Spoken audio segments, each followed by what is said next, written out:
नमो अरहंतारं नमो सिद्धारं नमो आर्यारं नमो अध्यायारं नमो लोये सर्वसाधुरं शुद्धात्मानमनेकान्तं साधुमुत्तम मंगलम वन्दे संदस्य सिद्ध्यर्थं संदस्य प्रकाशम् मंगलम भगवान वीरो मंगलम गौतम गणे मंगलम कुंद कुंदार्यो जैन धर्मोस्तु मंगलम सर्वमंगल मांगल्यम सर्वकल्याणकारकम प्रधानम सर्वधर्माणां जैनम जयप्रकाशनम्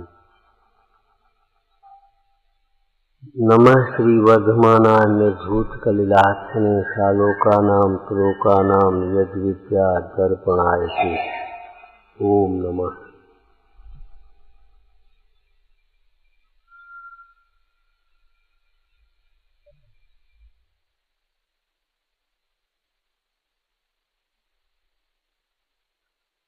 प्रातःकाल की चर्चा याद रखना। धर्म के बिना सुख नहीं और धर्मी के बिना धर्म नहीं। मोह उदय जिय की वृथा आन कल्पना हो। जितनी कल्पनाएं मन में चलती रहती हैं ये सब मोह का कार्य।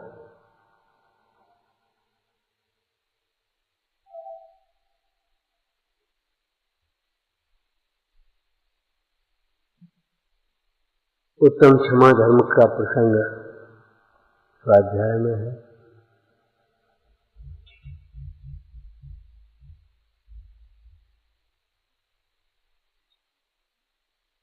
फिर दोहरा ले, समय है दोहराने का। धर्म 10 नहीं, धर्म के 10 लक्षण हैं। धर्म 10 नहीं है, धर्म के 10 लक्षण हैं। लक्षण किसे कहते हैं? जिसके द्वारा अनेक मिले हुए पदार्थों में से लक्ष्य को अलग कर लिया जाए, पहचान लिया जाए।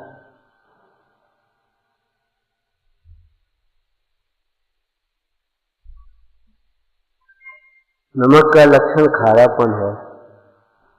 अनेक मसाले पड़े हैं दाल में और खारेपन लक्षण के द्वारा पहचान लिया गया नमक कम है या नमक अधिक है, नमक नहीं है। ऐसे धर्म के नाम पर कितनी क्रियाएं होती हैं, धर्म के नाम पर कितनी क्रियाएं हैं। कैसे पहचाना जाए कि ये धर्मात्मा है कि नहीं है? कि धर्म के 10 लक्षण हैं। इन लक्षणों के द्वारा धर्म को पहचाना जाता है। अपने जीवन में भी धर्म को ऐसे ही पहचानना और दूसरों के जीवन में भी धर्म को ऐसे ही पहचानना। भ्रम में मत आ जाना, बहुत धर्मात्मा है। कई बार धोखा हो जाता है। विवाह शादियों के प्रसंग में लड़की बहुत धर्मात्मा है, दोनों टाइम मंदिर जाती है, परीक्षाओं में फर्स्ट, हर बार बोर्ड में पहला नंबर लगता है। कहीं क्रोध करने में भी तो फर्स्ट नहीं है, ये भी देख लेना। मंदिर कितनी देर के लिए जाते हैं, कितनी बार जाते हैं, ये महत्व की बात नहीं है। अनेकों लोग तो मंदिर में ही रहते हैं, कर्मचारी आपसे ज्यादा रहते हैं, तो उनको ज्यादा धर्म होता होगा। सोचो, विचार करो। कभी कोई आयोजन होता है, चाहे पूजा विधान का हो, चाहे स्वाध्याय का हो, चाहे पंच कल्याणक हो, कर्मचारी भी बड़े खुशी अनुमोदना तो कर लेते हैं। अगर इतने मात्र से ही धर्म होता हो तो फिर विचार करना।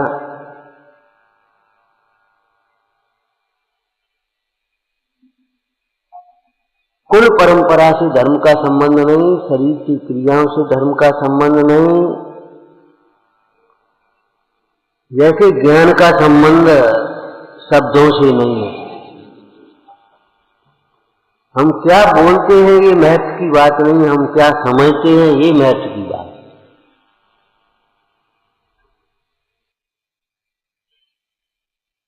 धर्म आत्मा का स्वभाव है। स्वभाव का मतलब स्वाभाविक परिणाम। कौन से धर्म की चर्चा जिनवाणी में मुख्य रूप से कही गई है? एक अनेकांत में अंत का अर्थ धर्म होता है। नित्य अनित्य धर्म, सत असत धर्म, तत् अतत धर्म, एकत्व अनेकत्व है। धर्म की चर्चा है। उन धर्मों की चर्चा यहाँ नहीं। ये वस्तु में रहने वाले त्रैकालिक धर्म हैं।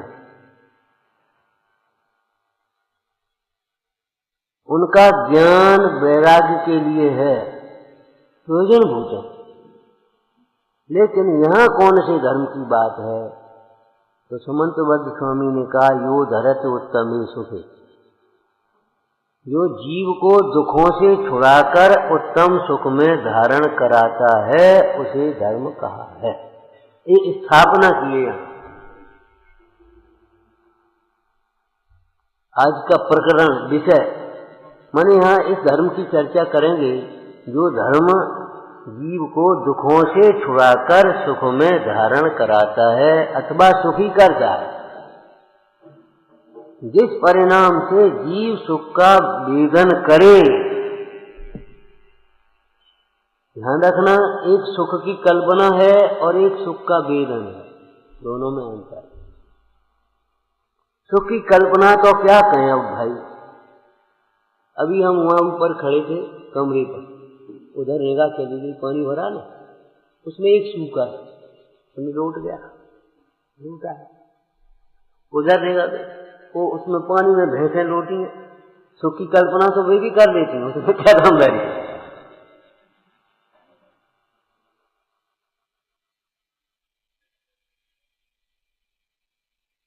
जरा कुछ खाते पीते, कुछ अपने इच्छा के अनुकूल सुनकर के सुख की कल्पना कर लेना अलग बात है।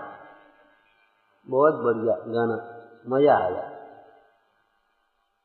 ये सुख की कल्पना है। पहले आपसे कहा था ये क्या है? रौद्र ध्यान, हिंसा नंदी रौद्र ध्यान, सुख का घात करते हुए सुख की कल्पना करा। अगर आप कहोगे हम सुखी हैं तो हम पहचान करेंगे, आ जाओ सामने। सुख का लक्षण है कोई इच्छा नहीं होना चाहिए, कोई आकुलता नहीं होना चाहिए। और इच्छा और आकुलता है और फिर भी कहते हैं हम सुखी हैं, तो ये स्ववचन बाधित।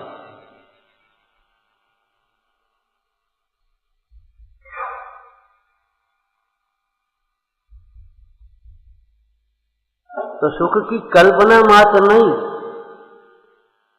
कल्पना लोक में विचरण तो अज्ञानी करता ही रहता है। लेकिन यहाँ तो विवेक पूर्वक किसे सुख कहा और किसे सुख का धर्म कहा, ये बात समझना चाहिए। जिससे जीव सुख का वेदन करे, निराकुलता हो जाए, सुख दुख का अभाव हो जाए, उसे धर्म कहा। वह धर्म आत्मा का स्वभाव है, उसके 10 लक्षण हैं। सुखी होगा तो क्षमा होगी, सीधी बात। सुखी होगा तो क्षमा होगी, क्रोध नहीं आएगा। क्रोध तब आएगा जब खेद होगा भीतर। अब पहचानना, बिना खेद हुए, बिना दुख हुए क्रोध नहीं आ सकता।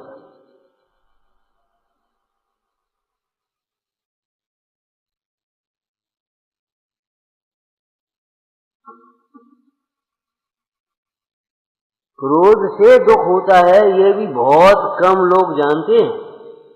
प्रायः निमित्ताधीन दृष्टि से दुख का कारण संयोगों में ही ढूंढते रहते हैं। दुख का कारण संयोग नहीं, संयोगी भाव, विपरीत भाव।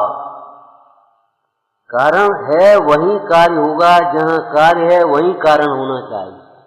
तो दुख है वहीं दुख का कारण हो सकता है।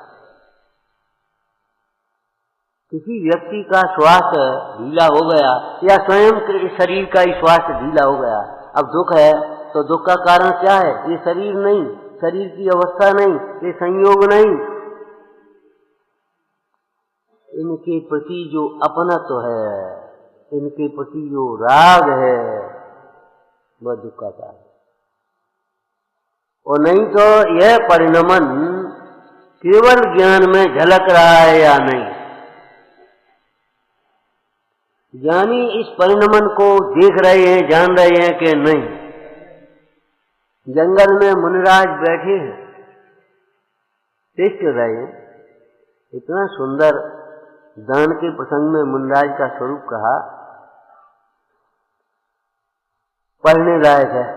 दान के प्रसंग में कैसे है मुनीश्वर।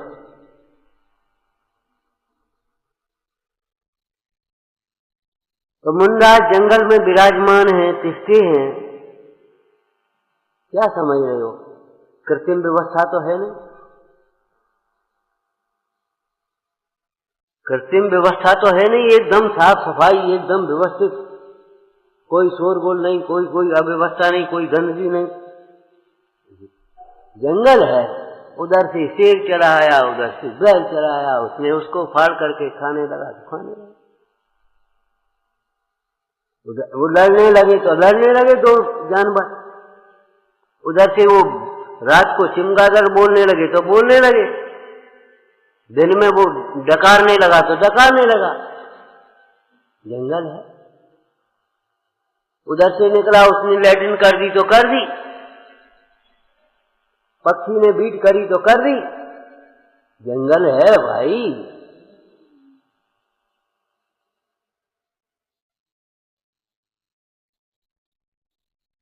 ये गंदगी क्यों पड़ी है, ये ऐसे क्यों बैठे, ये ऐसे क्यों नहीं आए, ऐसे क्यों, यहां कुछ है? कोई व्यवस्था नहीं। विचार करो, ये सारा दृश्य देखते हुए भी निराकुल, अंतर में कोई खेद नहीं। इसका कारण है, खेद का कारण, दुख का कारण कोई द्रव्य या कोई पदार्थ नहीं है, संयोग नहीं।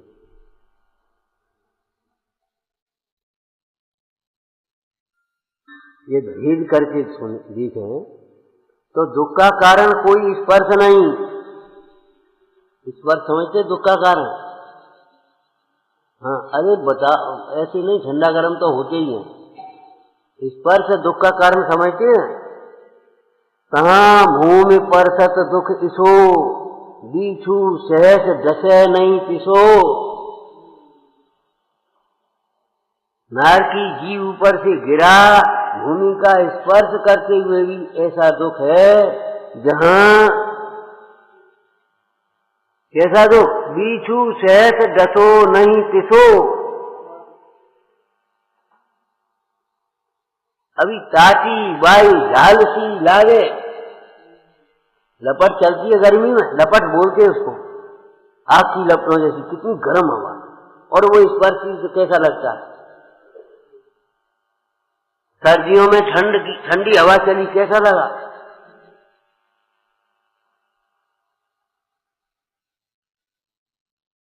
स्पर्श, कोई भी स्पर्श दुख का कारण नहीं। स्पर्शी भगवान आत्मा सदा आनंदमय है। उस स्पर्शी भगवान को जानते हुए या तो आनंदित रहो, या शरीर को देख देख करके स्पर्श को ज्ञान का विषय बनता है स्पर्श, लेकिन उसमें मोहबत अपनत्व करके इस की कल्पना करके दुख का विजन कर दो। स्वतंत्र हैं हम। कोई भी रस दुख का कारण नहीं, कोई भी गंध दुख का कारण नहीं, कोई भी बोलो दृश्य रूप रंग दुख का कारण नहीं। ये काला, ये पीला, ये नीला, ये हरा, ये लाल, कोई भी रंग दुख का कारण नहीं। अरे आप लौकिक में देख लो, बाजार लोग सब प्रकार के रंग रखे, सब खरीदने वाले, देखने वाले, पसंद करने वाले हैं। और आप भी अनेक रंगों में सुख की कल्पना करते हो। बाल काले देखोगे सुख का कारण मान लेगो, और हथेली लाल देखोगे तो सुख का कारण मान लेगो। बोलो आप। और यहाँ कालों से काला काला क्या लग गया? कभी कोई फुंसी हो जाए और उसके बाद वो काला दाग पड़ जाए, कितना बुरा सा लगता है। इतना सा कालापन बुरा लग रहा है। दांत सफेद देख करके सुख का कारण मान बैठी। बोलो अब सुख का दुख का कारण कहाँ है?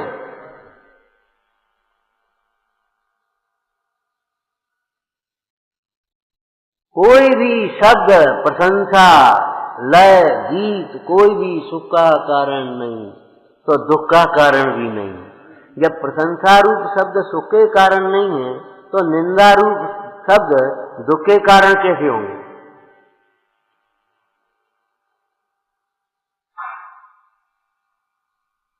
तो दुख के कारण नहीं है। इसका अर्थ यहाँ इस प्रसंग में, आज के प्रसंग में क्या हो गया कि क्रोध के कारण भी नहीं।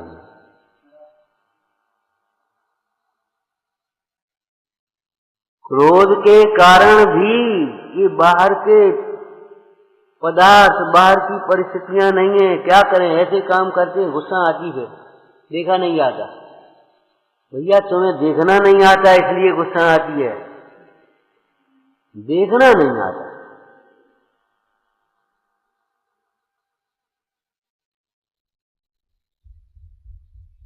आनंद का वेदन होगा, वहां क्षमा होगी, क्रोध नहीं होगा, नियम है। स्थूल रूप से भी आप देख लो, कोई आनंदित होगा, सुखी होगा, उसको गुस्सा आ रही होगी? नहीं आ रही है।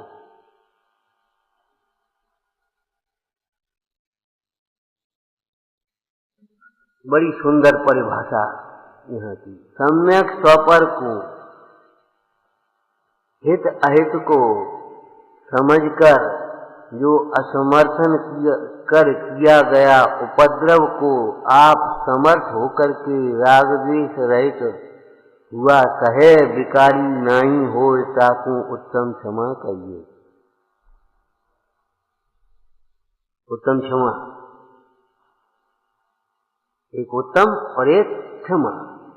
क्षमा शब्द का अर्थ एक डिक्शनरी के हिसाब से पृथ्वी भी होता है। क्षमा पृथ्वी को भी कहते हैं। पृथ्वी पर आप फूल डालो चाहे गंदगी डालो,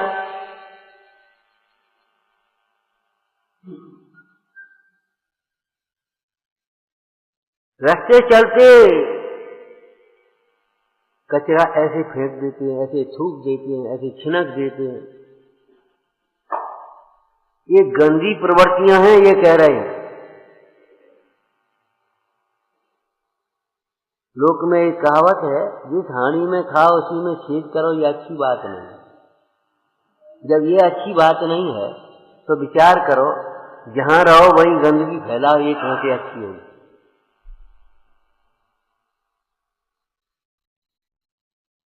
ये बड़प्पन की निशानी नहीं, ये अज्ञानता का दोष है।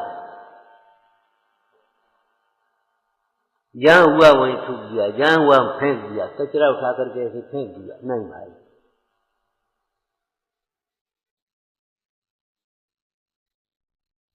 तो ये कह रहे हैं पृथ्वी को कोई इस प्रकार का राग दे। हालांकि पृथ्वी एक इंद्री दशा पृथ्वी की उसकी है, और बाद बाकी पृथ्वी में बहुत से जीव हैं, वे भी असमर्थ ही हैं। लिखा बोलेंगे बेचारे पृथ्वी पर चलते हुए सूक्ष्म जीव।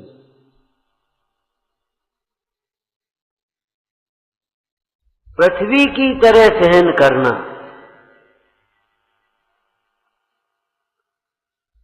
ये तो दृष्टांत में है, लेकिन सिद्धांत रूप से क्या है सहन करना? कैसे सहन करना बोलो? बिना खेद के, दुखी नहीं होना। अब उस समय दो हो गए, एक और एक बगीचा हो सुंदर सा सड़क पर, और दूसरी ओर एक कूड़ा घर हो। बताओ किधर से आप किधर देखोगे? तो एक और आनंद है, एक और आत्मा है, आनंद स्वभावी है, अनंत सामर्थ्यमान है, और एक और ये सब संसार का क्लेश है। अब ये आप पर निर्भर करता है, आप स्वतंत्र हैं, आप किधर देख करके क्या वेदन कर रहे हैं।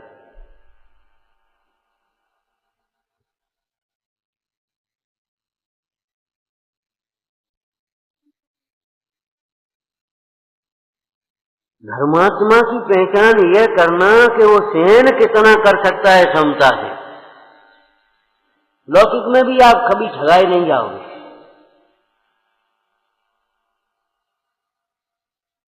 क्रियाओं से पहचान करी, क्षयोक्षण से पहचान करी, तो आपकी व्यवस्था बिगड़ भी सकती।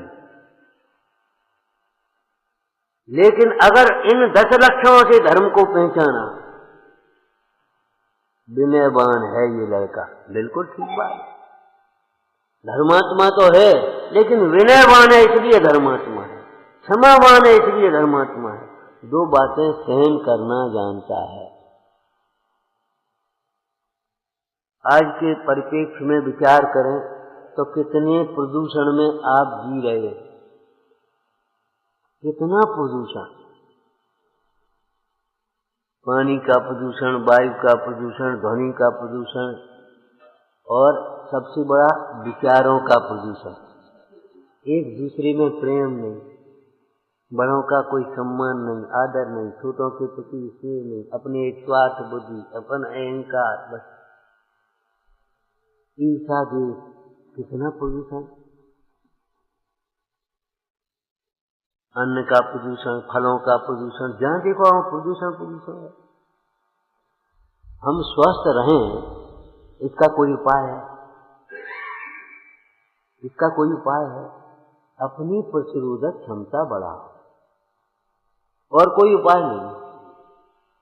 ऐसे ही इन कर्म नो कर्म के बीच में रह रहे हैं, ये परिस्थितियां ऐसी ही रहेंगी, और हुंडावसर्पणी काल है, उत्तरोत्तर गिरती गिरती होंगी। जिनको आप अनुकूल कह रहे हैं, उत्तम कह रहे हैं, श्रेष्ठ कह रहे हैं, वे तो घटती घटती होंगी, और जिनको आप दुख का कारण मान रहे वे सब बढ़ती बढ़ती हैं।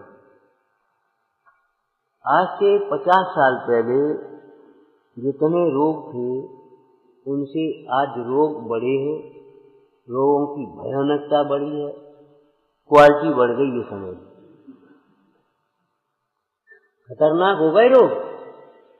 पहले बुखार आया, चलो कुछ नहीं पिया, गर्म पानी पिए, ठीक हो गया।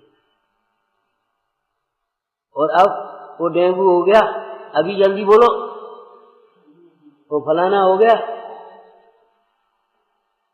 नए नए नाम, नए नए रोग, नई नई औषधियां, नई नई व्यवस्थाएं, जितनी औषधियां बढ़ रही हैं उतने ही रोग बढ़ रहे हैं।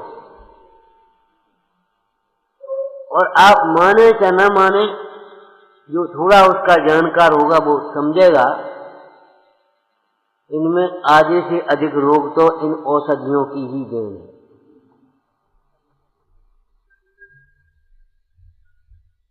एक डॉक्टर ने लिखा, अगर इन औषधियों को समुद्र में फेंक दिया जाए तो मानवता का बड़ा हित होगा,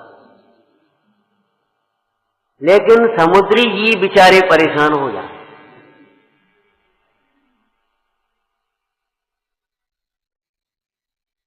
आप दूसरों पर ही प्रयोग करके देख रहे हैं, विचार करके देखें। एक रोग का इलाज करके दूसरा रोग उत्पन्न होता है, एक रोग का इलाज करके दूसरा रोग उत्पन्न होता है, दूसरे का इलाज करके तीसरा उत्पन्न होता है, तीसरे का इलाज करके चौथा उत्पन्न होता है।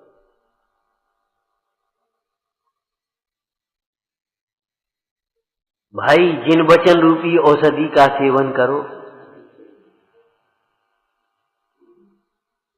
जिनेंद्र भगवान के वचनों का श्रद्धान भी करो, देह से भिन्न आत्मा का।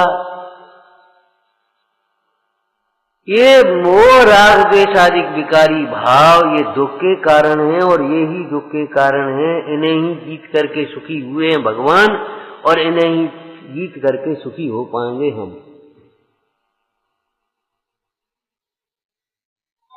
पर द्रव्य भिन्न है। सवेरे कहा था ना, ज्ञान का अर्थ जानना, लेकिन मात्र इतना जानना माने अपने को जानना, अपने से जानना। और जो अपने को जानता है, स्वयं को जानता है, क्या शब्द बोला था? जो स्वयं को जानता है वह सबको जानता है, सबको, सबको जानता है। लिखा है सब विधि संसार असारा। बोलो जान लिया कि नहीं जान लिया? सबको बिना जाने लिखा है ये। या लोक मान बिन समता दुख है। पूरे लोक को जाना है कि यहाँ अकेले एक गांव की बात है, एक घर की बात है कि घर घर की बात है? आप बताओ। या लोक मान बिन समता दुख सहे जीव नित भ्रमता। भरमत है बिन ज्ञान कहाँ? 14 राजोतंग रव लोक पुरुष संठान। या में जीव अनाथ है, भरमत है बिन ज्ञान।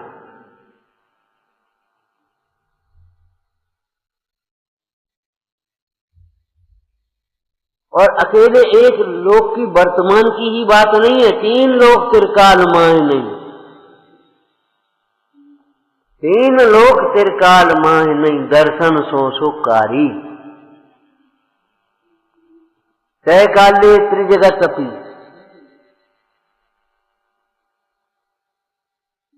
सम्यक्त के समान 3 लोक 3 काल में सम्यक्त के समान कोई सुख नहीं है, मित्र नहीं है, और मिथ्यात के समान कोई दुख नहीं है, शत्रु नहीं।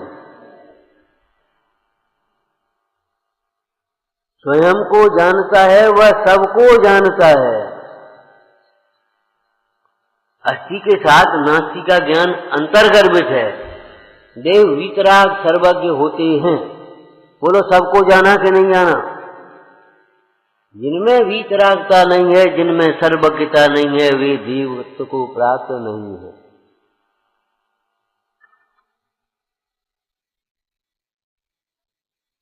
देव के साथ अदेव का भी ज्ञान हो गया।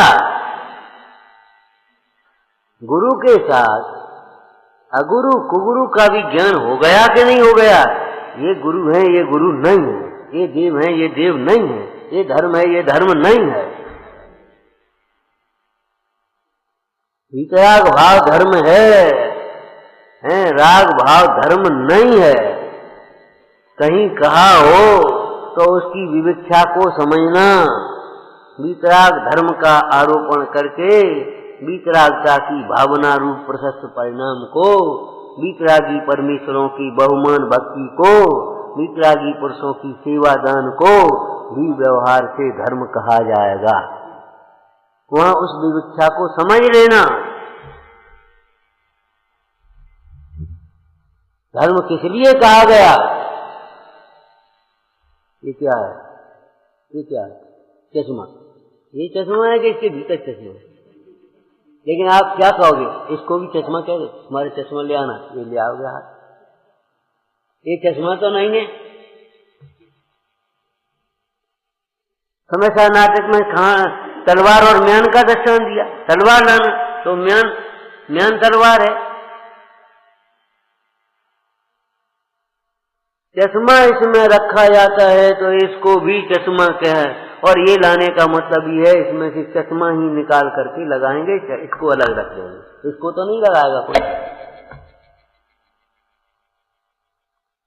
दूध पियो। गिलास है तो गिलास का नाम दूध तो नहीं है। ये क्या कह रहे हैं? ये तो गिलास है।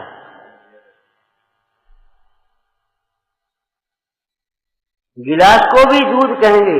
लो पकड़ो, और दूध पी करके गिलास छोड़ देंगे कि नहीं छोड़ेंगे? बोलो, गिलास और दूध को भिन्न जाने बिना दूध कैसे पिया जाएगा? आप बताओ। आप कैसी बातें कर रहे हो? गिलास और दूध को भिन्न जाने बिना दूध नहीं पी सकते, तो देह और आत्मा को जाने बिना कैसे स्वानुभव रूपी अमृत को पियोगे?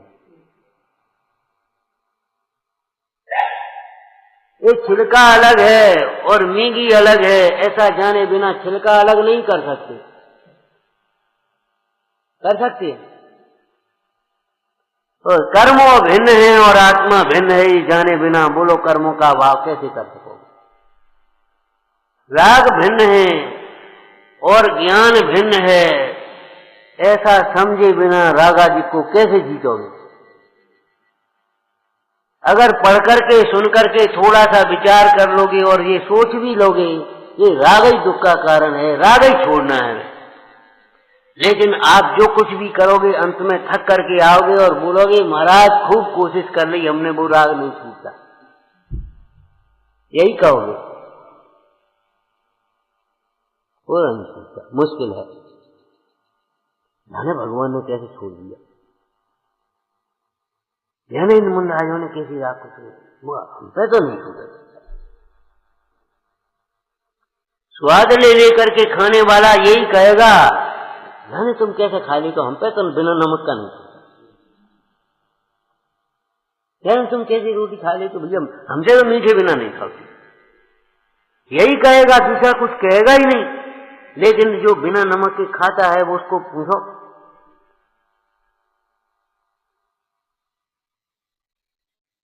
उसने नमक को भिन्न किया है? नमक से स्वाद का संबंध थोड़ा है, तोड़ा है कि जोड़ा है? तोड़ा है। कर्मों को भिन्न जाने बिना कर्मों को कैसे छोड़ा जाएगा? लोक में न्याय है, जिसको अपना जाने उसे नहीं छोड़ पाए, और मजबूरी में छूटेगा तो दुख होगा। हमारा चश्मा कहां गया? हमारी घड़ी कहां गई? हमारी चौकी कहां गई? अपना तो जब तक नहीं छूटा और उसमें प्रयोजन अपना नहीं छूटा तब तक उसके छूटने में कष्ट होगा, छूटने में आनंद नहीं होगा। जिस बस में बैठ करके आपको यात्रा करनी है वो बस छूट जाए तो कैसा लगेगा? कष्ट होगा कि आनंद होगा? बोलो। और जब आप पहुंच गए अपने गंतव्य पर और फिर बस चली गई या खराब हो गई, आग लगे हमें कोई मतलब नहीं, आग लगे। देखो शब्द देखो, अज्ञानी से यही होगा, राग नहीं होगा तो द्वेष होगा।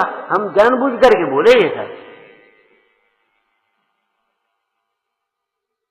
अगर एक फरलांग आपसे दूर रह करके बस खड़ा, अरे एक फरलांग बात होती तो,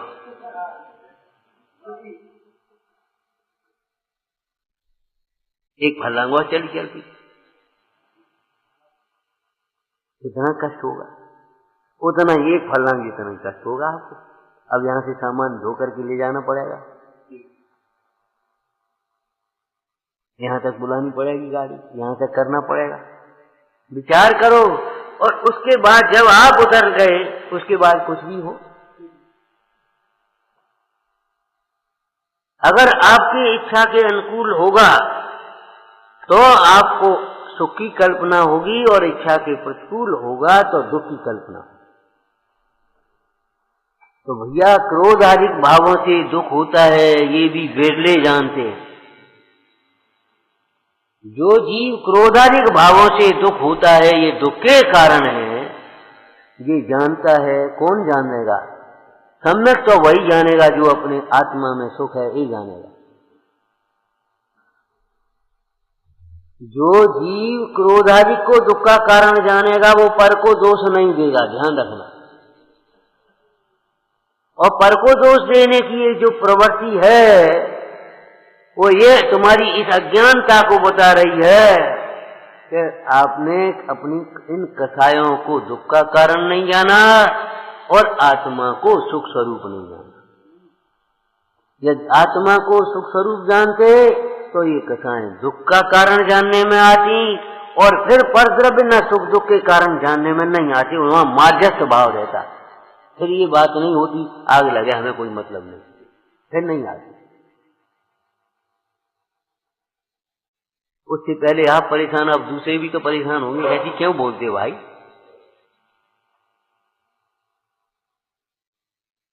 आत्मा के लक्ष्य के बिना, सम्यक ज्ञान के बिना माध्यस्थ भाव भी होना संभव नहीं है। सीधा द्वेष होगा, या राग या द्वेष, या हर्ष या विषाद।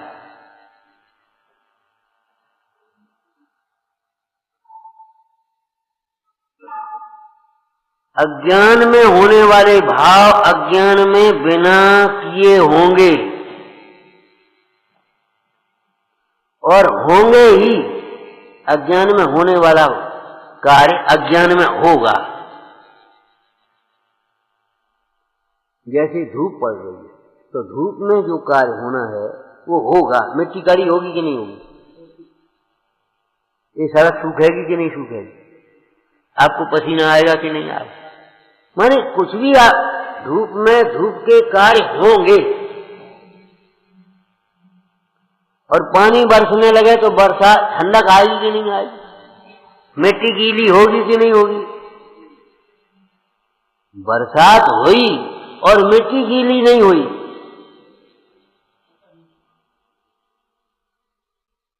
हो सकता है, लेकिन वहां बरसात तो नहीं होगी वहां कहीं। धर्म की बरसात हो और परिणाम गीले न हो। हम उस बरसात की और धूप की बात थोड़ी कर रहे हैं, वो तो मार्ग स्थान। धर्म की बरसात हो और परिणाम गीले न हो सकता है, हो सकता है वह उपदेश अंतरंग में प्रविष्ट नहीं हुआ हो, हम ऊपर ऊपर से सुनते रहे हो, भीतर कुछ और सोचते रहे हो, बैठे रहे हो, शरीर से यहाँ हो, उपयोग से कहीं हो।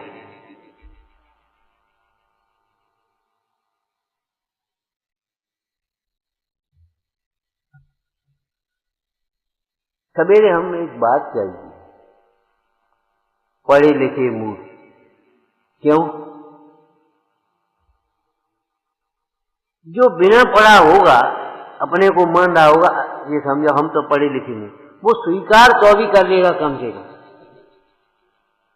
और अगर पढ़ा लिखा हुआ तो उसको पोषण करेगा, कुतर्क करेगा।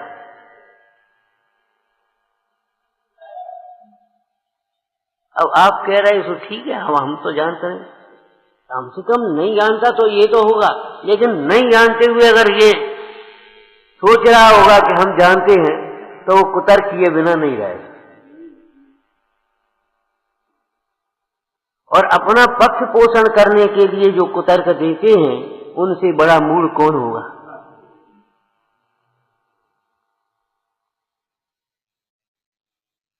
आप विचार करो, एक सुंदर सा घड़ा बना लेता है वो कुम्हार, कितना पकना चाहिए आप नहीं जानते, आप नहीं बना पाओगे। भले आपकी कितनी डिग्रियां हो, कोई भी से कोई मतलब नहीं, बड़ा डॉक्टर है बना रहे, उसे क्या मतलब? जब वो इतना बढ़िया घड़ा बना लेता है, इतना बढ़िया सकोरा बना लेता है, इतना बढ़िया वो बना लेता है, उसको अशिक्षित कैसे कहोगे? आपकी शिक्षा का मापदंड क्या है ये तो बताओ। आप बना के बता, उसको अशिक्षित क्यों कहोगे? भाई चश्मा बनना है, उसने देखा बना करके लेखा, अशिक्षित कैसे कहोगे? बोलो, आपने शिक्षा की परिभाषा क्या समझ है?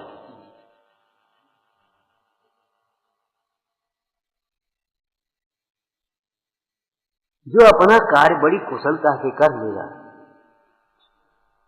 सावधानी से, कितनी अग्नि चाहिए उसको पकाने में, कितना क्या चाहिए, कौन से समय में सीजन है, किस समय करें, क्या नहीं करें, बोलो।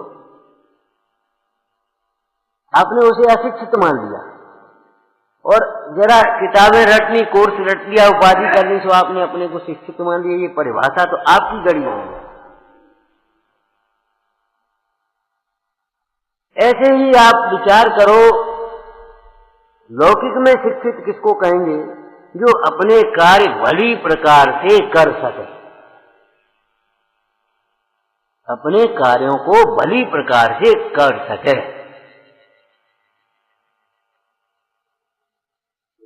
अध्यात्म में शिक्षित किसको कहेंगे? ज्ञानी किसको कहेंगे? उन कार्यों को करते हुए भी अकर्ता अनुभव कर सके।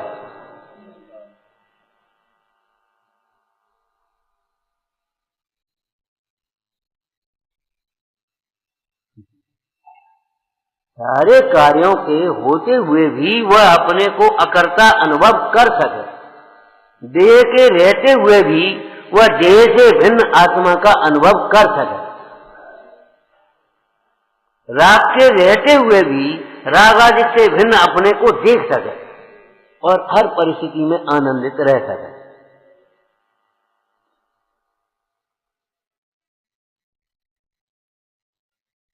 ईमानदारी से, संतोष से जीवन चलाने वाले को आप अशिक्षित कहोगे और दिन रात आकुलित रहने के। बताओ, उस ज्ञान को ज्ञान कैसे कहेंगे? उस शिक्षा को शिक्षा कैसे कहेंगे जिसका फल समाधान न हो, जो हमें शांति से रहना न सिखाए। अब लौकिक में लौकिक की परिभाषा आगे बढ़ा देंगे और यहां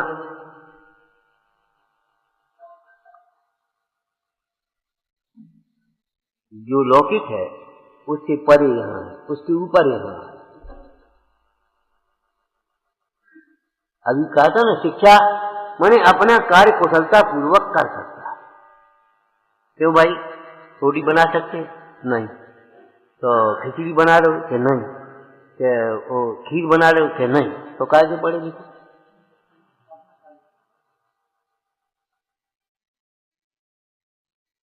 बता।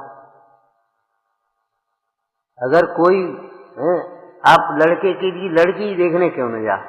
बोलो भाई रोटी बना लेंगे, पूड़ी बना लेंगे, ये कर नहीं, क्या करेंगे?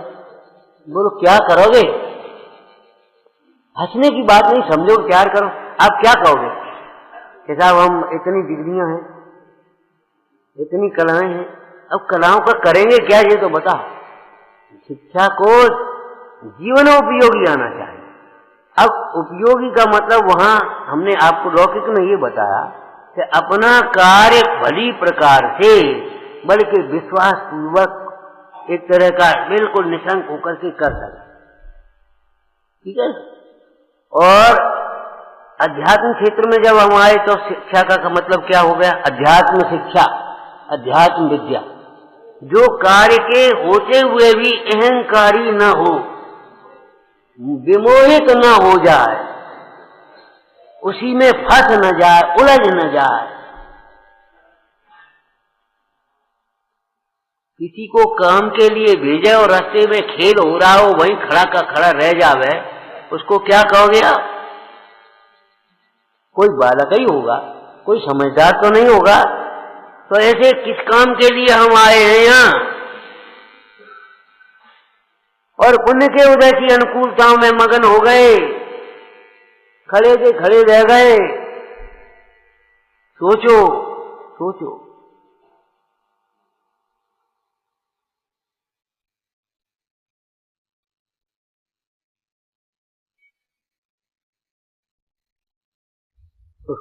स्वयं होते कार्य होते भी जाएं और अकर्ता बना रहे, और अकर्ता बने रहेगा।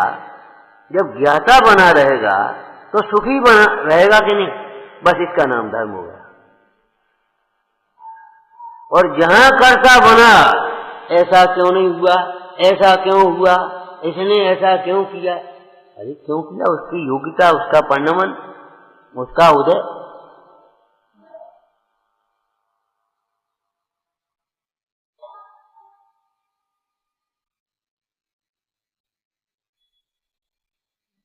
और कुछ आता हो ना आता हो, लेकिन भेद ज्ञान तो आना ही चाहिए। भेद ज्ञान तो आना ही चाहिए। भेद विज्ञान तय सिद्धा। अरे हम सिद्ध भगवान की बात कर रहे हैं, वो तो ठीक ही है, अलौकिक है, अद्भुत है, उत्कृष्ट है। भेद विज्ञान के द्वारा सिद्ध पद की प्राप्ति होती है। लेकिन हम यहाँ ये कह रहे हैं लौकिक में भी बिना भेद ज्ञान के कुछ भी नहीं हो सकता। लौकिक में भी भेद ज्ञान के बिना कुछ भी संभव नहीं है। लाइन से घर बने हैं, कौन से घर में जाओगे? चाहे किसी में घुस जाओ, अलमारी में लाइन से क्या करोगे? ऐसे देखती जाती बाई, ऐसे काटती जाती है। भेद ज्ञान के नहीं, ये तो बुरा है, नमक नहीं है, ये नमक है, ये फलाना नहीं है। बोलो भेद ज्ञान चाहिए कि नहीं? लौकिक में जब लौकिक का भेद ज्ञान चाहिए तो लोकोत्तर मार्ग में मात्र भेद ज्ञान नहीं, भेद ज्ञान दो में होता है, लेकिन यहाँ भेद ज्ञान कैसे होगा? एक और अपन और एक और सब। इसको हम प्रयोजन परक शब्दों में बोले तो क्या कहेंगे? एक और सार और दूसरी ओर संसार। एक और सार और दूसरी ओर संसार।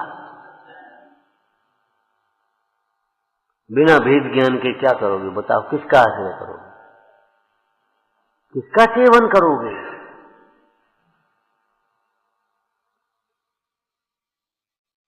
ये पहले चर्चा कर चुके थे अपन कि भेद ज्ञान की जरूरत इसलिए है कि हम पर द्रव्यों में अभेद बुद्धि करे बैठे हैं।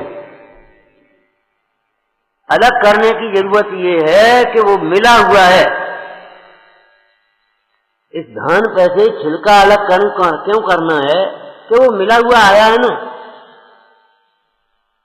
आप जन्मे हैं तो मोह सहित जन्मे हैं, राग सहित जन्मे हैं, लेकर के आए हैं। अब भेद ज्ञान करो, ये देह और आत्मा का, कर्म और आत्मा का, राग और आत्मा का। बिना भेद ज्ञान के कैसे करें? उत्तम क्षमा, क्षमा किसी कहेंगे? एक बिंदु पहला बोलो, जो जीव को दुख से छुड़ा करके सुखी करे। क्षमा माने दुख से छुड़ा करके सुख। एक घर में हर आदमी गुस्सा गुस्सा गुस्सा करना जानता है, उस घर का वातावरण कैसा होगा? और एक व्यक्ति एक घर में क्षमा का साम्राज्य, बोलो घर कैसा होगा? आप विचार कर लो लौकिक दृष्टि से।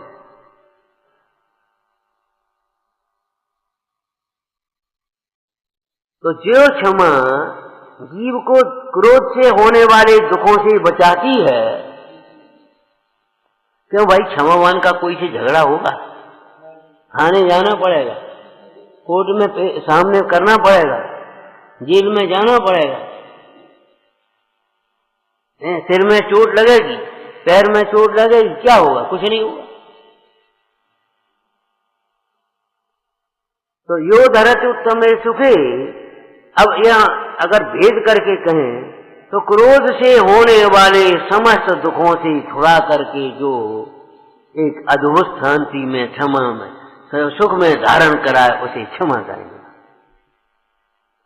भेद किया ना, तो भेद में उतने क्रोध से उत्पन्न होने वाले दुख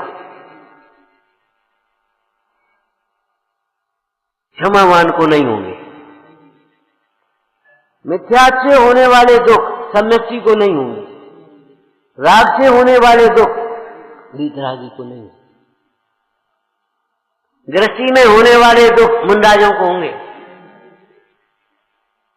आज आटा नहीं है, मुंडाज की होगा कहीं? आज वो नहीं आया, झाड़ू नहीं लगी, आज फलाना काम नहीं हुआ, आज कपड़े नहीं धुल पाए, अब कपड़े बने, बोलो मुंडाज को ये सब विकल्प होंगे? गृहस्थी में होने वाले दुख उन मुनीश्वर को नहीं होंगे। अज्ञान से होने वाला दुख ज्ञानी को नहीं होगा। ऐसे ही क्रोध से होने वाले दुख क्षमामान को नहीं होंगे। और अगर होंगे तो उसका कारण भी कुछ होगा, और कुछ कोई दूसरा थोड़ी होगा, क्रोध होगा। वो क्रोध से दुख होता है, ये तो बिरले जीव जानते हैं, ये भी बिरले जानते हैं। लेकिन हम यहाँ कहते दुखी को क्रोध होता है। जो जीव अपने को आप रूप अनुभवता है, आनंद होता है, फिर क्रोध नहीं आएगा। आपको कोई जरा सा ऐसा मार दे तो क्रोध आएगा, और मनराज के ऊपर उत्सर्ग होंगे तो क्रोध नहीं आएगा। क्यों नहीं आएगा?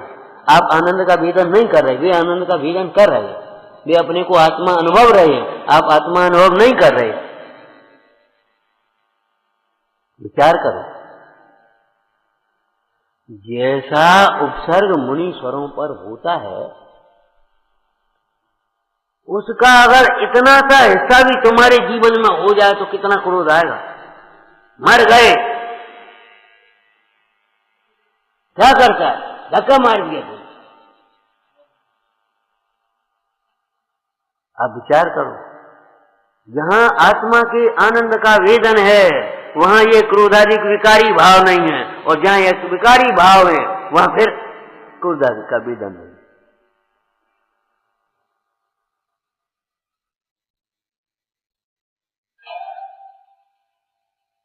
अरे मंदिर में विराजमान इन जिन बिंबों को भी, इन जिन बिंब कहें या जिनेंद्र भगवान कहें, स्थापना निक्षेप से इन भगवंतों को अगर मंदिर के बाहर भी देखेंगे तो नहीं मिलेंगे।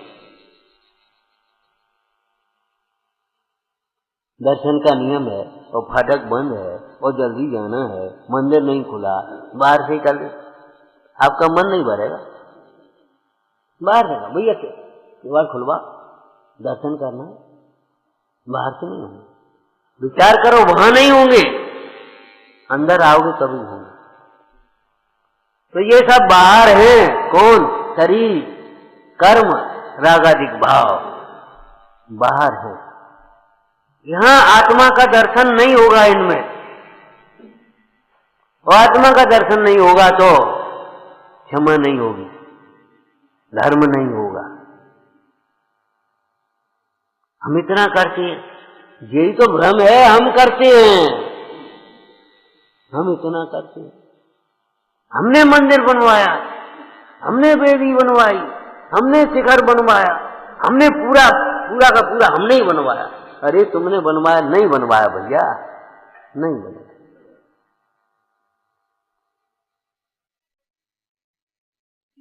अगर इन कसायों का अभाव करना है, जीतना है, तो वस्तु स्वरूप का विचार करो, विपरीत विचार में।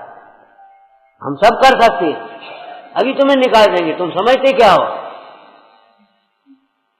कल से मत आना है, तुम कुछ नहीं कर सकते, कुछ नहीं कर सकते। और आपने अनुभव भी किया होगा, सैकड़ों आदमी काम करते हैं आपके यहाँ, लेकिन आपने अनुभव किया होगा, कभी कोई बात आ जाए कह भी कल से मत आना, और फिर सोचते अरे भाई वो काम तो करना है, चलो बुला। अपन नहीं कहेंगे, किसी कारणवश दूसरे कहें भाई आ जाना। ऐसे प्रसंग बनते हैं कि नहीं बनते, आप बता।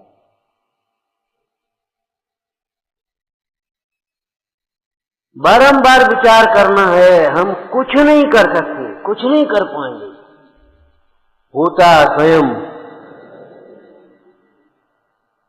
ये देखते देखते शरीर कैसा हो गया, कुछ कर पा रहे हो और कुछ कर पाओगे,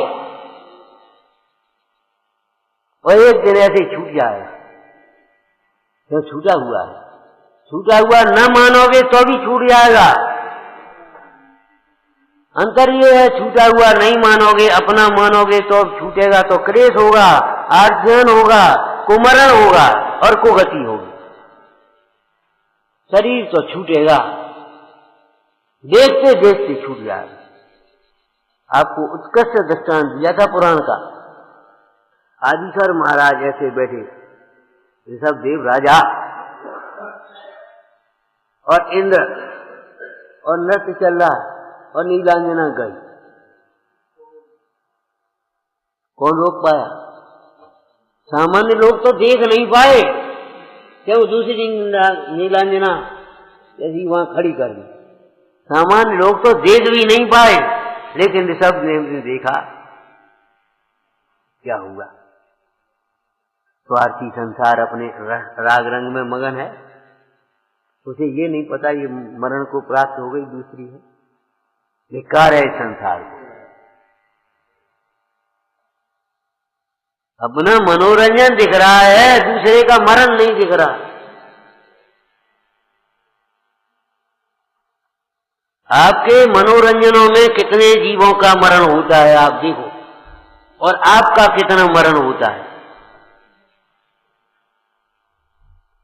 आपके मनोरंजनों में, आपके भोगों में, आपकी कमाई में, आपकी पढ़ाई में, आपकी दवाई में, कुछ भी करो आप, कितने जीवों का घात होता है और आपका कितना घात होता है आपको कुछ पता ही नहीं, लगता ही नहीं। अरे संसार की दशा को बेकार है, बैराग हो गया, दीक्षा की तैयारियां होने लगी, ये सब देव राजा बोलो। लेकिन वो स्वयं बैराग तो ले सकते हैं, स्वयं दीक्षा या, लेकिन उसमें क्या कर सकते हैं नीलान्यास? देवगति में सुख सुख सुख कहते हो, आपको यहाँ तबीयत खराब है, एप्लीकेशन भेज दी, फोन ही कर दिया, आज तबीयत खराब, आज नहीं आ पाए, छुट्टी मिल गई, CL जो कुछ भी होगी बन जाएगी, उससे कोई मतलब नहीं, लेकिन छुट्टी तो मिल गई। और वहां तो नीलांजना का मरण का प्रसंग, और इंद्र ने कहा जाओ नृत्य करना राजसभा में। कुछ नहीं कह सकती, जाना पड़ेगा अभी यार, और जाकर के वहां नृत्य कर रही है, अभी मृत्यु वो नहीं, उसको भी मालूम, देवगति में उसको भी मालूम है कि नहीं, और नृत्य कर रही। बोलो तुम सुख कह रहे हो?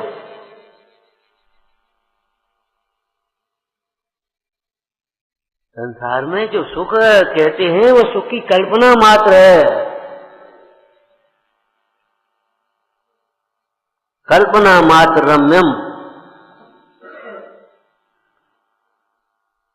आप सोचोगे आज क्षमा का, अरे गुस्सा आई, ताऊ की गलती हो गई, क्षमा कर दे, इसमें आत्मा और परमात्मा कहां से आ गए? कि हाँ भैया परमात्मा आत्मा के आए बिना तो कुछ होगा ही नहीं, इसलिए परिभाषा क्या की? सम्यक, पहले सम्यक शब्द लिखा, सही, यथार्थ, प्रशंसनीय। सम्यक स्वपर को, अपने और पर को, हित और अहित को, स्व और पर को, हित और अहित को सम्यक प्रकार से जानकर, सम्यक प्रकार से जानकर, समझकर, असमर्थन के द्वारा किए गए उपद्रवन को आप समर्थ होकर के भी राग द्वेष रहित हुआ सहे, विकारी नहीं हो, ताकू उत्तम क्षमा करिए।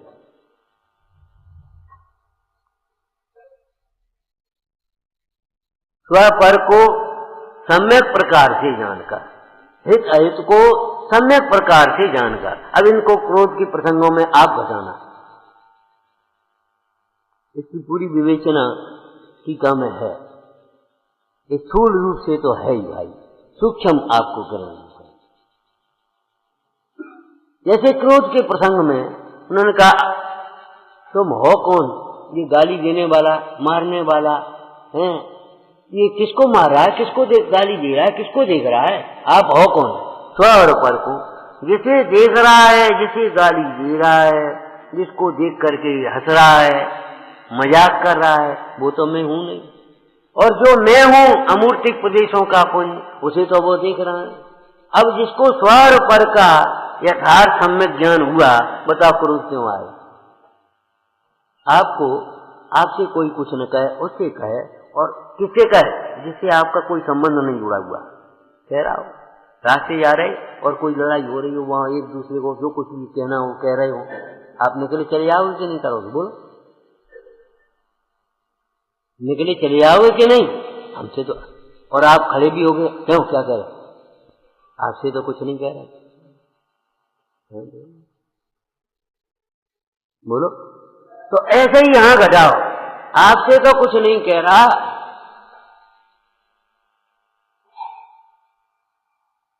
जिससे कह रहा है वो आप हैं क्या? अब गलती तो ये हो गई, जिससे कह रहा है उसी को हमने अपन मान लिया ना। कुल जाति रूप धर्म देश जो कुछ भी है शरीर, वो सबको अपना मान लिया ना। अब उससे कुछ कहता तो ये लगता है हमसे कह रहा है। तो स्वपर का यहाँ क्या आ गया? हमसे तो कह नहीं रहा, और जिससे कह रहा है वो हम है नहीं, स्वपर का आ गया। अब चलो, अब मैं अगर क्रोध कर रहा हूं उसको देख करके लक्ष्य करके, तो इसमें हित है कि अहित है? आगे का शब्द देखो, हित अहित को। पहले स्वपर को आया और फिर क्या आया? हित अहित को। अब यहां सहने में हित है कि गुस्सा करने में हित है?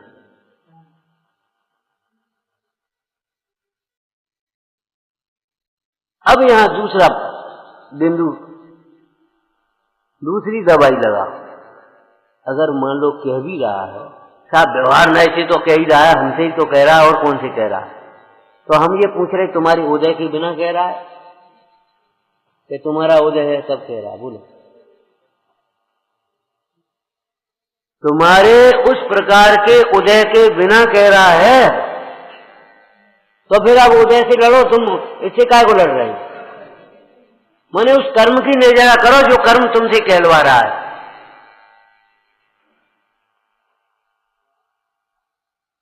हित समझ में आ गया? माने वो अगर मान लो व्यवहार नय आप लगाते हो, क्योंकि हमने अभी को बताया ना आपको, झट से वो अगर शुद्ध नय का कथन आएगा तो व्यवहार नय लगा देगा, व्यवहार नय का कथन आएगा तो शुद्ध नय लगा देगा। सुई की नोक नहीं धरने देगा, उस मोह को बराबर बचा लेगा शेष। अब व्यवहार नहीं से तो क्या है, कह ही रहा है वो हम। और आप सब लोग व्यवहार में तो अपन व्यवहार में जी रहे हैं, तो व्यवहार में जीता है वो परमार्थ में सोता है, उसमें क्या बात? जब आप व्यवहार में जियोगे, माने व्यवहार को ही सत्यार्थ संपूर्ण सर्वथा सत्य मानोगे, तो आप दुखी भी रहोगे, उसमें क्या बात? तो आप विचार करना, तुम्हारे उदय के बिना कह रहा है, तो जब उदय से बीच में आ गया तो अब उसका क्या दोष है? विचारे, तुम्हारा उदय कह रहा है, अब वो उदय अपने आप आ गया है कि तुमने बांधा है तब उदय में आया, नोटिस आ गया, आप इतना रुपये जमा करो, तो कर्जा लिया आपने है तो यार वैसे ही तो नहीं नोटिस आ गया। जो उदय में आया है तो आपने किया है, वही उदय में आया है, बिना किया हुआ तो उदय में नहीं आया। क्या किया है? क्या किया है कि ये आप सोचो, सामान्य रूप से देखें तो क्या किया है? अपने को नहीं जाना, पर को अपना जाना, पर में ही इष्ट अनिष्ट की कल्पना की, अपने इष्ट को नहीं पहचाना, और पर को अपना मान करके इष्ट अनिष्ट की कल्पना करके मोह राग द्वेष किए, मंद तीव्र जैसे हुए। अब हम स्थूल भाषा में कहें तो जैसे तुमने सुनाए हैं वैसे सुनने को मिलेंगे, इसमें क्या? जैसा सुनाया है तुमने, कभी तुम अपने ठसक में होगे और कहने क्या क्या सुना गए होगे, आज उदय में आ गया वो तुम्हें सुना रहा। तो अब आप अपनी निर्जरा करो,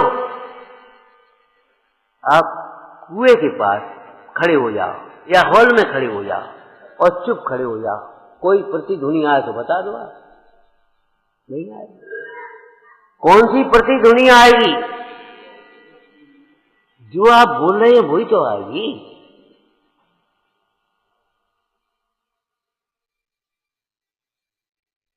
जब वो जो बोल रहे हैं वही आ रही है तो आप क्या उपाय? उस कुएं को तोड़ फोड़ दो, खत्म कर दो। क्यों भाई, क्या उपाय? अरे उपाय बताओ। कि बोलना स्वयं मत बोलो, स्वयं शांत हो जाओ, प्रतिध्वनि अपने आप बंद हो जाए। स्वयं शांत हो जाए तो ये उपसर्ग अपने आप दूर हो जाए, कहने वाला ठक के रह जाएगा। कमठ ने क्या क्या नहीं कहा होगा, और स्थूल रूप से क्या क्या नहीं किया आप बताओ। कमठ ने ध्यानस्थ पार्थ प्रभु को देख करके क्या क्या नहीं कहा हो और क्या क्या नहीं किया। तुम्हारे साथ अगर ऐसा कर दिया जाए तो क्या करोगे, सोचो और बताओ। जब वे पार्थ प्रभु शांत रहे तो अपने आप हार मानी उसने कि नहीं, भैया हम हारे। तो ये कर्म भी हार मानेंगे और भगेंगे। स्वयं शांत रहना सीखो। कैसी सुंदर परिभाषा है। स्वपर को हित अहित को सम्यक प्रकार से जानने पर, तो अब बहुत सुंदर बात है, समर्थ होने पर भी, समर्थ हैं हम और असमर्थों के द्वारा किए गए उपद्रवों को शांत भाव से सह लेना, माने उन उपसर्गों में उपद्रवों में भी शांत रहना, ये उत्तम क्षमा है। ये कहा है तो विचार करो, ये समर्थ और असमर्थ क्या है। ये भी वस्तु का धर्म है, समर्थ और असमर्थ। समर्थ का मतलब ये है और असमर्थ का मतलब क्या है बताओ आप। कि सुनो, अपना कार्य करने में प्रत्येक जीव समर्थ है और पर का कार्य करने में प्रत्येक जीव असमर्थ। अब असमर्थ कौन? अब आप बताओ। जो पर का कार्य करना चाहता है, कुछ नहीं कर पाओगे तुम, क्या समझ रहे हो।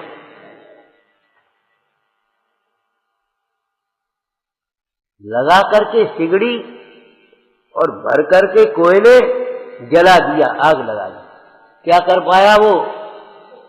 गजकुमार मुंडराज का क्या कर पाया, बोलो आप। थोड़ी देर में केवल ज्ञान और जय जयकार, हो खत्म मामला। क्या कर पाया बोलो, आप क्या कर पाओगे? स्वयं अपने से खिसके हुए जीव अगर क्रोध करे तो तुम निमित्त मात्र तो हो सकती हो, अगर स्वयं क्रोध न करे तो क्रोध नहीं करा सकते।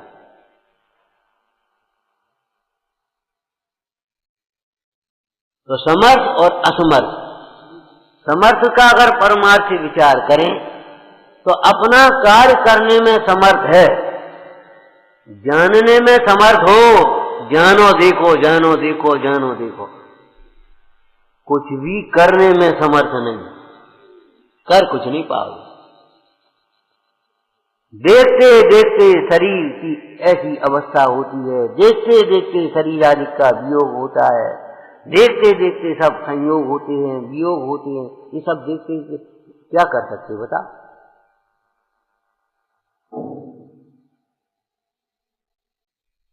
हवलदार हो तो क्या करेगा, और सेनापति हो तो क्या करेगा, और राजा हो तो क्या करेगा, और चक्रवर्ती हो तो क्या करेगा। ध्यान रखना, चक्रवर्ती जैसे 6 खंड में अद्भुत है, ऐसे हमारा 10 लक्षण पर्व भी सर्व पर्वों में चक्रवर्ती के समान समझना अद्भुत है।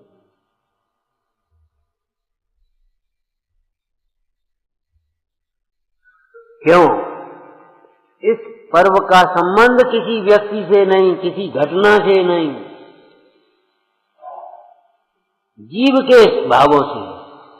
इस पर्व में, इस 10 लक्षण धर्म में सबकी समस्याओं का समाधान है।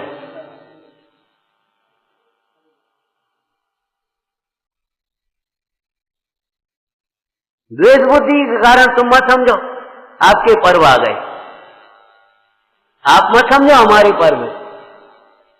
ये तो श्रेणिक भी कह रहा था, वो चेलना के गुरु है, चेलना के गुरु। अरे वो मिल गए तुम्हारे गुरु, धन्यभाग्य दर्शन। अरे फिर सुनो तो सही, शांत बैठे थे भी तो हमने कुत्ते छोड़ दिए, उसने कील दिए। अरे कील नहीं दिए भैया, वो शांत हो गए। हम बड़बड़ाते रहे, कुछ नहीं बोले। हाँ, यही तो स्वरूप है। कुत्ते शांत हो गए, तुम शांत नहीं हो पाए?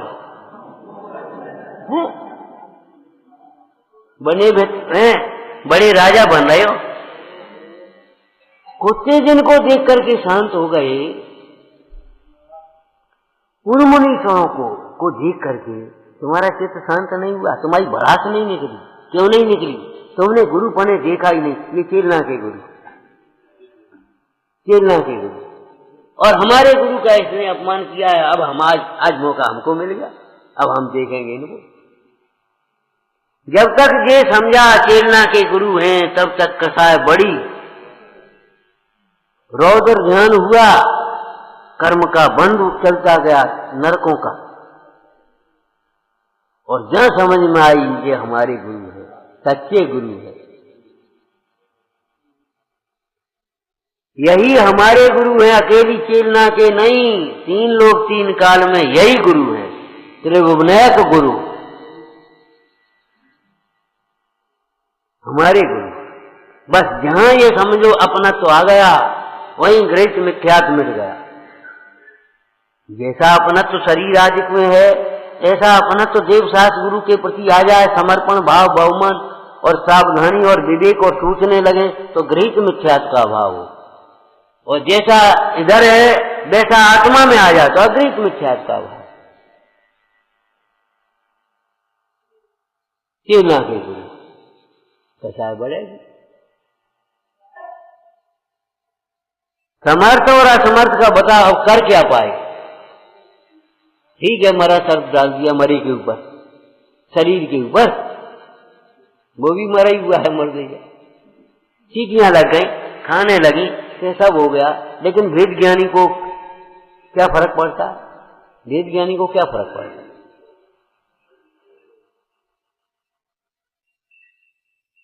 अवैध बुद्धि वाले मोहियों को तो ये लग जाएगा कैसे सहन करेंगे, क्या करेंगे जी, बड़े कायर हैं और ये सब कुछ कर सकते हैं, अभी आज शराब दे रहे हैं।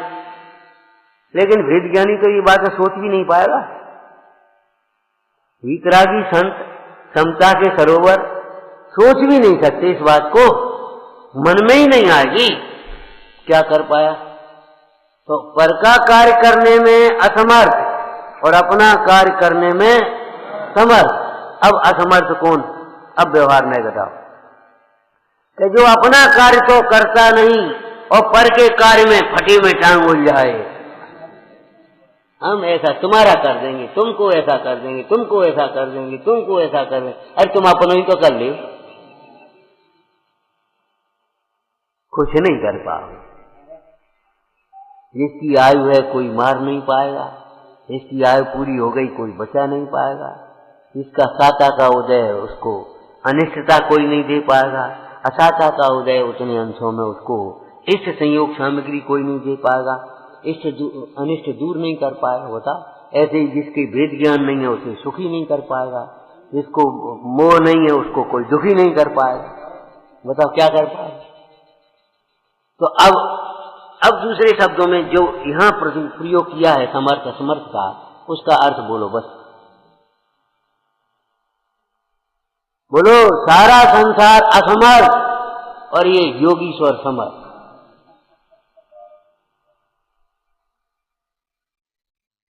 और योगीश्वरों की सामर्थ्य आप भीतर से तो अलौकिक है ही, बाहर की सामर्थ्य भी आप जानते नहीं। 64 रिद्धियों में एक रिद्धि है, मर गया बस समझ लो मर गया है। रिद्धि की नहीं? बोलो, क्या तुम सामर्थ्य को देखोगे? और बड़ी रिद्धि, बस समझ लो गया काम, दृष्टि में। वो भरतरी पहुंचे, महाराज क्या करो, हमारी 12 वर्ष की कमाई सब बेकार लुढ़का दी। पत्थर सोना थोड़ी बनता है, लोहे से सोना बनाएंगे हम। पहले शुभचंद्र, क्या सामर्थ्य देखोगे तुम? इन वीतरागी योगीश्वरों की सामर्थ्य क्या समझोगे तुम? वीतरागी हुए बिना नहीं समझ पाओगे।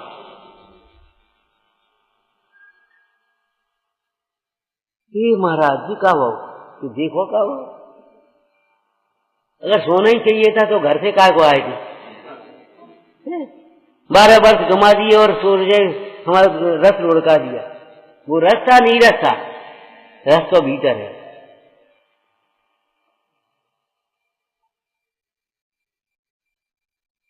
विचार करो, विचार करो। सामर्थ्य देखना तुम्हें, देखो सामर्थ्य। तीसरा 5 कहाँ रखे आप जो बता तुम्हें? सामर्थ्य देखोगे तुम। अरे हम अंदर की सामर्थ्य की बात तो अद्भुत है, हम क्या कहें, लेकिन बाहर की सामर्थ्य देखो क्या है। एक अक्षर पढ़ा और एक अक्षर पर बोलते चले गए। अंतर मुहूर्त में द्वादशांग का उच्चारण, अंतर मुहूर्त में द्वादशांग का चिंतवन, ऐसे खड़े रहे, रोटी पानी का काम नहीं, ये बाहुबली ठाड़े और भी मुनराज हुए, ऐसे खड़े। सामर्थ्य होगे तुम। अरे उस चक्रवर्ती की सामर्थ्य देख ले, पूरी सेना झूठ गई। वो नैन कुमार की सामर्थ्य ग्रस्त अवस्था में देख रहे थे।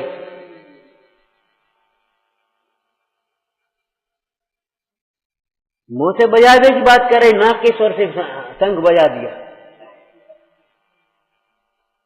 हम तो ये कह रहे हैं, ऐसी सामर्थ्य को अपनी सामर्थ्य नहीं मानते, ऐसी सामर्थ्य को निस्सार जानते हैं। ऐसी सामर्थ्य में होते हुए भी किसी का कुछ अनिष्ट विचार नहीं करते, किसी का अनिष्ट नहीं सोचते, ये भुवनेश्वरों की सामर्थ्य है। हम कह भी नहीं पाएंगे, हमारी ताकत नहीं है, हम क्या कहें। तज्ज्ञानस्य सामर्थ्यम विरागस्य बातिला। आया है, तज्ज्ञानस्य सामर्थ्यम विरागस्य बातिला। ये कोई ज्ञान वैराग की सामर्थ्य है। सवेरे के प्रसंग को दोहरा दो, ये सोने की सामर्थ्य है, कीचड़ में रहने पर भी जंग को प्राप्त नहीं हुआ। सोने की सामर्थ्य ये ज्ञान और वैराग की सामर्थ्य है। कर्म के फलों को भोगते हुए भी नए कर्म को नहीं बांध रहा। सामर्थ्य देखते हो तुम। देखो केवल ज्ञान की सामर्थ्य, देखो मन पर्य ज्ञान की सामर्थ्य। जहां जो है देख लो सामर्थ्य का, देखने सामर्थ्य में।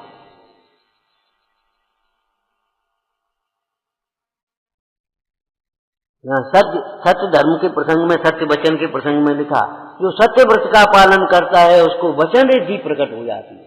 अगर वो वैसे ही कछु कह दे तो समझ लो हो जाएगा। कोई प्रभाव जमाने के लिए नहीं। हमारा मतलब इन बातों को कहने का ये है, इनकी विराधना कभी मत करना। अपने मद में आकर के इनकी विराधना मत करना।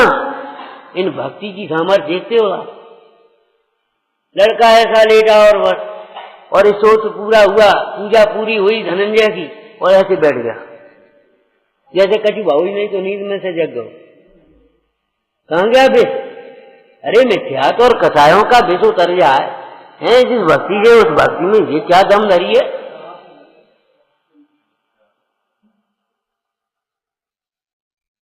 वह मनोरमा सती भीतर बैठी है और देवता अपना एक किंकर का रूप बना करके दरवाजे पर बैठ गया।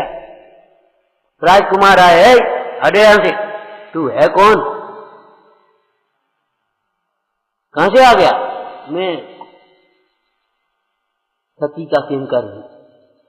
अरे हटता है, मैं भीतर उठा करके पछाड़ा। सामर्थ्य देखते हो तुम? सामर्थ्य डबल सेठ ने भी सामर्थ्य देखी थी, हिरण मजूसा की। आग निकलने लगी, घबरा, जहाज जगमगाने लगी। शील की सामर्थ्य समझते हो तुम? सामर्थ्य देखोगे।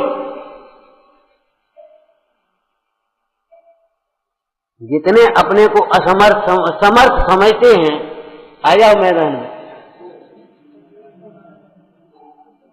समर्थ उसे कहते हैं जो कसायों के प्रसंग में कसाय न करे।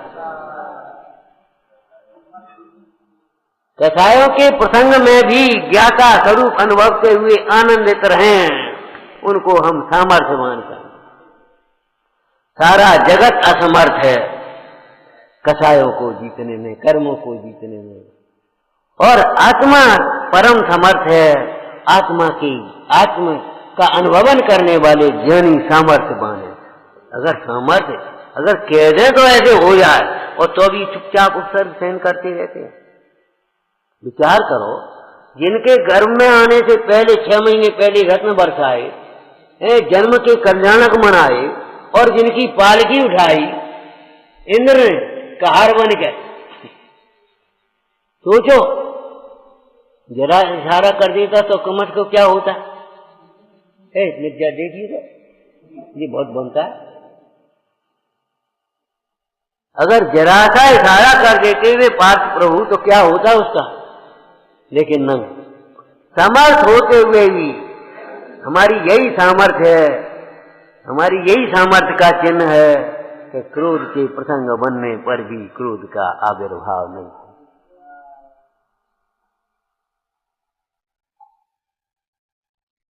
अब कुश्ती का लड़ेंगे, आ जाओ, बस इसको हटा दो, बस इसको देख चिगा हटा दो, बस यही सामर्थ्य। वो चिगा नहीं पाया, ऐसे ज्ञानियों के उपयोग को भी कोई उपसर्ग चिगा नहीं पाए। सामर्थ्य क्या देखोगे? आत्मा की सामर्थ्य, ज्ञान की सामर्थ्य, वैराग की सामर्थ्य, धर्म की सामर्थ्य, भक्ति की सामर्थ्य, क्षमा की सामर्थ्य कोई अद्भुत है। अज्ञानी नहीं समझ पाएंगे,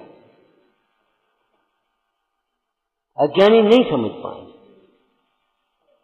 शत्रु भी मित्र हो जाता है, शत्रुता भूल जाता है। ये क्षमा की सामर्थ्य।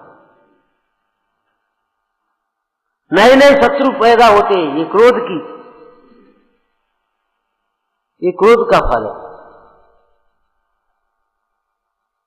तो समर्थ होते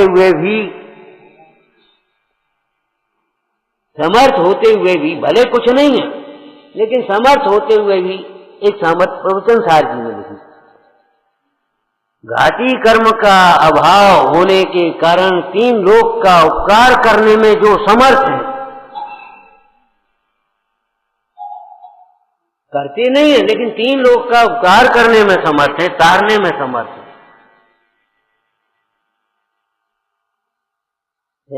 तुम्हें कंधा पे बैठाए गए और समुद्र पार करा दी, कितनी सामर्थ्य होगी उसकी, सोचो।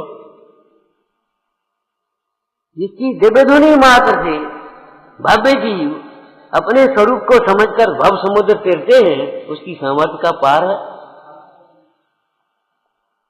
प्रभुता का कोई पार नहीं, समता का कोई पार नहीं। बड़ा प्यारा शब्द है। समर्थ होते हुए भी असमर्थों के उपसर्ग को ऐसे सह गए जैसे कछु है ही नहीं।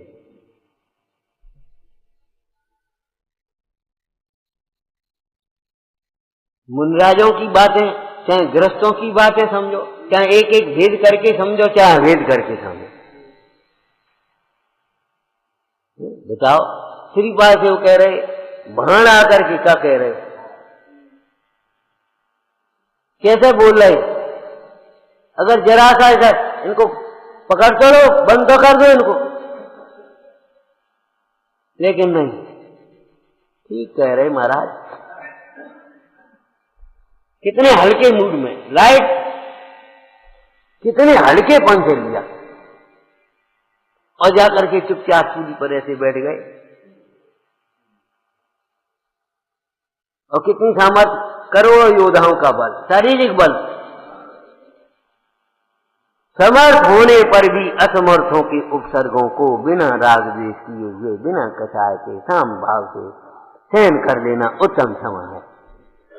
ऐसी उत्तम क्षमा हमारे जीवन का आभूषण है, बुद्धजनों की चिंतामणि है, 3 लोकों में सार है।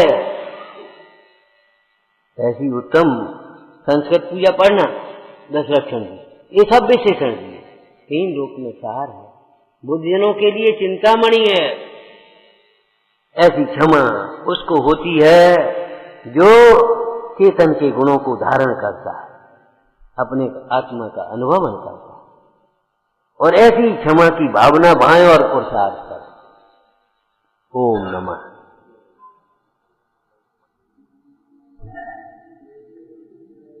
हे जिनवाणी भारती तो ही जपो दिन रे, जो तेरी शरणा गए सो पावे सुख से। या वाणी के ज्ञान के सूझे लोकालो, वो वाणी मस्तक सदा देत हो धो।